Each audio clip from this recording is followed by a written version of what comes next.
इस मैप को देखें, यह है नॉर्थ कोरिया और इसके बॉर्डर से लगा हुआ है साउथ कोरिया और कुछ ही दूरी पर जापान है यहाँ पर।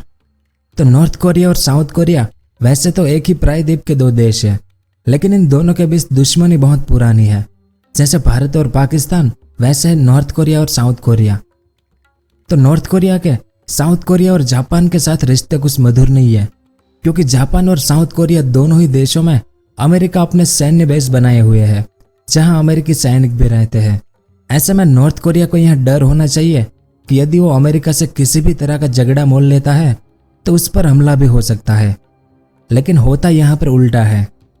जैसे साल 2017-18 में नॉर्थ कोरिया के तानाशाह किम जोंग उन ने अमेरिकी राष्ट्रपति डोनाल्ड ट्रंप के नाक में दम कर दिया था, जिसके चलते उन्हें बातचीत के मंच पर आना पड़ा। और ये इतिहास में पहली बार हुआ था जब कोई अमेरिकी राष्ट्रपति किसी नॉर्थ कोरिया के लीडर से मिल रहा हो। तो इन सभी घटनाक्रम को देखने के बाद कई लोगों के मन में यह सवाल उठता है कि क्या नॉर्थ कोरिया इतना पावरफुल है कि वह दुनिया के सबसे ताकतवर देश के साथ भी झगड़ा मोल ले सकता है, या फिर नॉर्थ कोरिया प्रेसिडेंट इतने संकी है कि वो अपने आगे किसी के नहीं सुनते हैं और दूसरे देश इस बात को समझते हैं, इसलिए उनकी सनक को नज़रअंदाज करते हुए धैर्य के साथ नॉर्थ कोरिया को जवाब देते हैं। यानी क्या किम जोंग उन वास्तव में एक संकी लीडर है या एक समझदार लीडर है? इसी का जवाब आज के इस वीडियो में हम खोजने की कोशिश करेंगे, जिससे दूध का दूध और पानी का पानी हो सके। इसके अलावा और भी बहुत कुछ जानने को मिलेगा आपको इस वीडियो में, तो वीडियो के अंत तक हमारे साथ बने रहिए। साल 2021 में north Korea leader Kim Jong Un का एक फरमान काफी ज्यादा चर्चा में था। उन्होंने अपने देशवासियों से कहा कि अगर कोई भी नागरिक विदेशी कपड़े पहने हुए या विदेशी फिल्में देखते हुए पाया जाता है तो उसे मौत की सजा दी जाएगी, और अगर किसी के पास अमेरिका, जापान या दक्षिण कोरिया के कोई भी वीडियो मिलते हैं तो उसे भी मृत्यु दंड दिया जाएगा। यदि अपराधी किसी कंपनी का कर्मचारी है तो कंपनी के मालिक को भी सजा मिलेगी, और यदि कोई बच्चा अपराध करता है तो उसके माता पिता को यह सजा मिलेगी। अब दुनिया के ज्यादातर लोगों को यह समझ नहीं आया कि किम ने ऐसा फरमान क्यों सुनाया।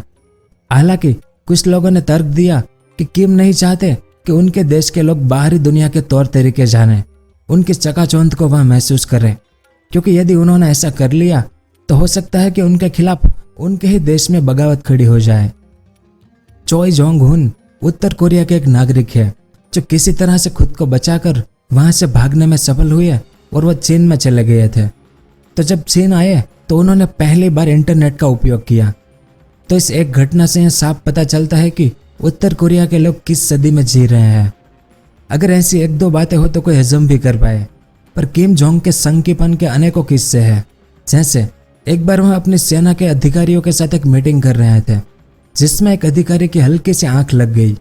शायद किसी और देश में होता तो उन्हें डांट दिया जाता, पर चूंकि यहाँ उत्तर कोरिया है, यहाँ पर किम का शासन है, इसलिए उसने अधिकारी के ऊपर तोप चलवाकर उसे मरवा दिया।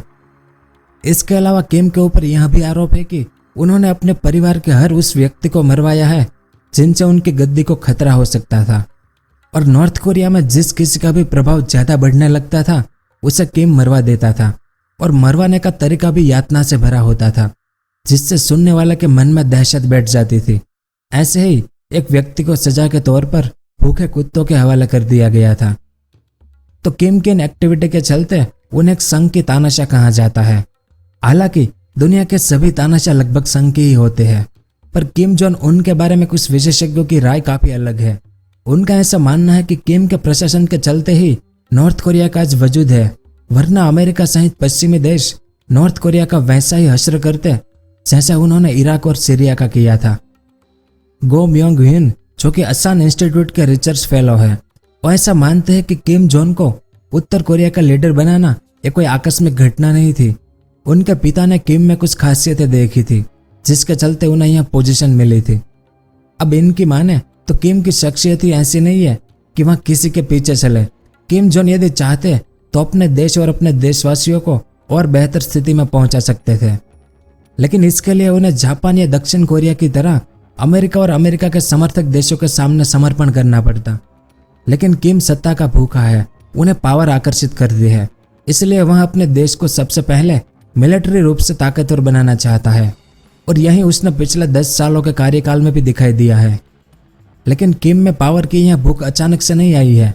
जब उनके पिता की मृत्यु हुई थी उस वक्त किम के बड़े भाई भी थे जो उत्तर कोरिया की बागडोर अपने हाथों में ले सकते थे। लेकिन किम को यह जिम्मेदारी दी गई क्योंकि इन्हें बचपन से ही इस चीज के लिए इनके पिता ने तैयार किया था। किम के बचपन की कई ऐसी पिक्चर है जहां पर वो आर्मी की पोशाक में नजर आता है और इसके अलावा इसने अपने हायर एजुकेशन भी मिलिट्री यूनिवर्सिटी से की थी। इसलिए कहा जा सकता है कि इनके पिता इन्हें उत्तर कोरिया के उत्तराधिकारी के तौर पर तैयार कर रहे थे। और साल 2008 में किम को नॉर्थ कोरिया का उत्तराधिकारी भी बना दिया गया और साल 2011 में उनके पिता की मृत्यु के बाद पूरी सत्ता भी किम के हाथों में ही आ गई थी। तो किम ने जब सत्ता संभाली थी उस समय नॉर्थ कोरिया एक तरह से आइसोलेशन पर था। दुनिया का कोई भी देश इस देश को इतनी अहमियत नहीं देता था। लेकिन अगले कुछ सालों में किम ने ऐसा काम किया जिससे साउथ कोरिया और अमेरिका जैसे बड़े देशों के राष्ट्राध्यक्ष को किम के साथ बैठक करनी पड़ी थी, क्योंकि किम यह अच्छी तरह समझता था कि यदि उन्हें लंबे समय तक नॉर्थ कोरिया में शासन करना है तो उन्हें मजबूत होना होगा ताकि अमेरिका और पश्चिमी देश उनका कुछ वैसा ही हाल ना करे जैसे लीबिया के गद्दाफी और इराक के सद्दाम हुसैन का किया गया था। इनके पास कोई ऐसे हथियार नहीं थे तब जिससे पश्चिमी देशों को डराया जा सके, इसलिए ये दोनों मारे गए थे। और इसी डर के चलते किम जोंग ने शुरू से ही न्यूक्लियर वेपन पर काम किया और अमेरिका की नाराजगी के बावजूद भी इसने न्यूक्लियर टेस्ट कर लिया, जिसके बाद नॉर्थ कोरिया भी एक न्यूक्लियर पावर कंट्री बन गई। और यह बड़ी बात है क्योंकि न्यूक्लियर टेस्ट के साथ ही उन्होंने बैलिस्टिक मिसाइल का भी परीक्षण किया और इन मिसाइल की रेंज में अमेरिका के सभी बड़े शहर आते हैं, जो कि अमेरिका के लिए वाकई चिंता की बात है। इस कारण तब अमेरिका नाराज था और बार बार नॉर्थ कोरिया को धमकी भी दे रहा था। लेकिन अमेरिका यह भी जानता था कि आज की तारीख में नॉर्थ कोरिया भी न्यूक्लियर पावर कंट्री बन चुका है और उसके जद में पूरा अमेरिका है। यानी यह एक तरह से नॉर्थ कोरिया की खुली चुनौती थी अमेरिका के लिए। लेकिन उस वक्त के प्रेसिडेंट डोनाल्ड ट्रंप ने इसे बिल्कुल भी सीरियस नहीं लिया और तरह तरह की बयानबाजी दोनों पक्षों से होती रही। बयानबाजी का स्तर काफी हद तक गिर चुका था। दोनों नेता एक दूसरे पर पर्सनल कमेंट भी कर रहे थे।